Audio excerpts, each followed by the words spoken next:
നമസ്കാരം. ഞാനിപ്പോൾ നിൽക്കുന്നത് ഇന്ത്യൻ റെയിൽവേയുടെ തന്നെ ഏറ്റവും ചരിത്രപ്രസിദ്ധമായ ഒരു സ്ഥലത്താണ്. വേറെ എവിടെയുമല്ല, നമ്മുടെ കേരളത്തിൽ തന്നെ ഏറ്റവും വലിയ റെയിൽവേ ജംഗ്ഷനായ നമ്മുടെ ഷൊർണൂർ റെയിൽവേ ജംഗ്ഷൻ്റെ തൊട്ടടുത്തുള്ള പരിസരത്താണ് ഞാൻ ഇപ്പോൾ നിൽക്കുന്നത്. ഞാനിന്ന് പറയാൻ പോകുന്നത് കുറേ പേർക്കൊന്നും അറിയാത്ത കാര്യങ്ങളാണ്, ചില പേർക്ക് അറിയുന്ന കാര്യങ്ങളാണ്. പക്ഷേ നമ്മൾ ഇന്ന് പറയാൻ പോകുന്നത് ഇവിടെ പണ്ട് കാലത്ത് ഒരു ലോക്കോ ഷെഡ് പ്രവർത്തിച്ചിരുന്നു. അതിൻ്റെ കുറച്ച് കാര്യങ്ങളാണ് നമ്മൾ ഇന്നത്തെ വീഡിയോയിൽ നിങ്ങളുടെ മുന്നിൽ പങ്കുവയ്ക്കാൻ പോകുന്നത്. ലോക്കോ ഷെഡ് പറഞ്ഞാൽ ശരിക്കും പറഞ്ഞാൽ നമ്മൾ എഞ്ചിൻ്റെ മെയിൻ്റനൻസ് ഒക്കെ നടത്തുന്ന ഒരു സ്ഥലമാണ്.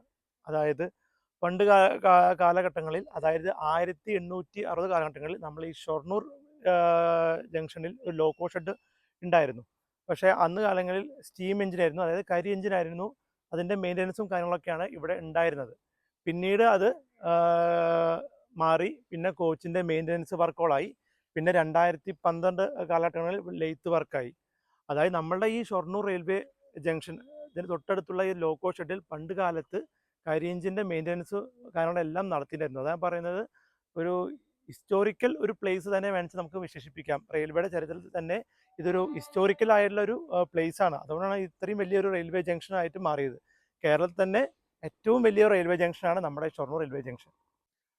ഞാൻ ഇപ്പം നിൽക്കുന്നതിൻ്റെ പുറകുവശത്താണ് നമ്മുടെ ലോക്കോ ഷെഡിൻ്റെ എൻട്രൻസ് വന്നിട്ടുള്ളത്. അതുപോലെ തന്നെ ചരിത്രങ്ങളിൽ രേഖപ്പെടാത്തൊരു കാര്യം എന്താ വെച്ചാൽ, നമ്മുടെ ഈ ലോക്കോ ഷെഡ് വരുന്ന മുന്നേ തന്നെ ഇവിടെ ഒരു വയലായിരുന്നു. അത് ബ്രിട്ടീഷുകാർ കൽക്കരി നികത്തിയിട്ടാണ് നമ്മുടെ ലോക്കോ ഷെഡ് ഇവിടെ നിർമ്മിച്ചത്. ആ കാലഘട്ടങ്ങളിൽ 1000-ൽ പേരെ ജീവനക്കാർ ഇവിടെ വർക്ക് ചെയ്തിട്ടുണ്ടായിരുന്നു. ഏകദേശം 3 ഷിഫ്റ്റോളായിട്ടാണ് ഇവിടെ വർക്ക് ചെയ്തിട്ടുണ്ടായിരുന്നത്. നമ്മൾ ഇതിനു മുന്നേയും ഒരു വീഡിയോ ചെയ്തിട്ടുണ്ടായിരുന്നു, ഷൊർണൂർ റെയിൽവേ ക്വാർട്ടേഴ്സ്. അതൊക്കെ ആ കാലത്ത് സജീവമായിട്ട് ആൾക്കാർ താമസിച്ചിരുന്നൊരു സമയമായിരുന്നു. എല്ലാവരും ആ വീഡിയോ കണ്ടെന്ന് പ്രതീക്ഷിക്കുന്നു. അതേപോലെ ആ സമയം നമ്മുടെ ഷൊർണൂർ ടൗണിലും 24 മണിക്കൂറിലും കടകളൊക്കെ ആക്റ്റീവായിരുന്നു. അതേ എസ്പെഷ്യലി ഹോട്ടൽസൊക്കെ ഏകദേശം 24 hours ആക്റ്റീവായുള്ളൊരു ഫുൾ ടൈം ഓപ്പൺ ആയിട്ടൊരു കാലഘട്ടങ്ങൾ ഉണ്ടായിരുന്നു. അതുപോലെ നമ്മുടെ ഷൊർണൂർ റെയിൽവേ ക്വാർട്ടേഴ്സും നമ്മുടെ ലോക്കോ ഷെഡും നമ്മുടെ പഴയകാല മലയാള സിനിമകൾ ഒരുപാട് ഷൂട്ട് ചെയ്തിട്ടുണ്ട്. നമുക്ക് എടുത്തു പറയേണ്ട സിനിമകൾ ഓർമ്മയിൽ വരുന്നത് ചട്ടക്കാരി, അതേപോലെ തന്നെ കരിപുരണ്ട ജീവിതം. ഇതൊക്കെ ജയൻ സാറിൻ്റെ സിനിമകളൊക്കെ ഇവിടെ ഷൂട്ട് ചെയ്തിട്ടുണ്ട്. നമ്മുടെ ഈ ലോക്കോ ഷെഡ് പരിസരത്തൊക്കെ ഇഷ്ടംപോലെ ഷൂട്ട് ചെയ്ത ഒരു കാലഘട്ടങ്ങളും ഉണ്ടായിരുന്നു. 1980 കാലഘട്ടങ്ങളിലാണ് ഡീസൽ എഞ്ചിൻ വന്നത്. അതോടുകൂടി കരി എഞ്ചിൻ ഏകദേശം പൂർണ്ണമായി നിർത്തലാക്കി.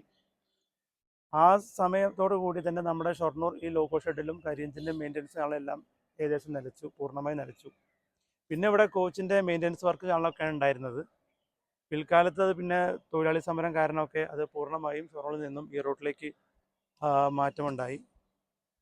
സോ ഇതൊക്കെ നമ്മൾ ഈ പറയുന്ന കാര്യങ്ങളൊക്കെ നമുക്ക് ഒരുപാട് ആൾക്കാരെ ചോദിച്ചിട്ടും ഒക്കെ കിട്ടിയ അറിവാണ്.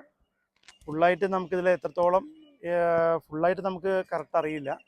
സോ ഇന്നത്തെ വീഡിയോ ഇഷ്ടപ്പെട്ടു വിചാരിക്കുന്നു. വീണ്ടും അടുത്ത എപ്പിസോഡിൽ കാണാം. It's me Indri signing off. By.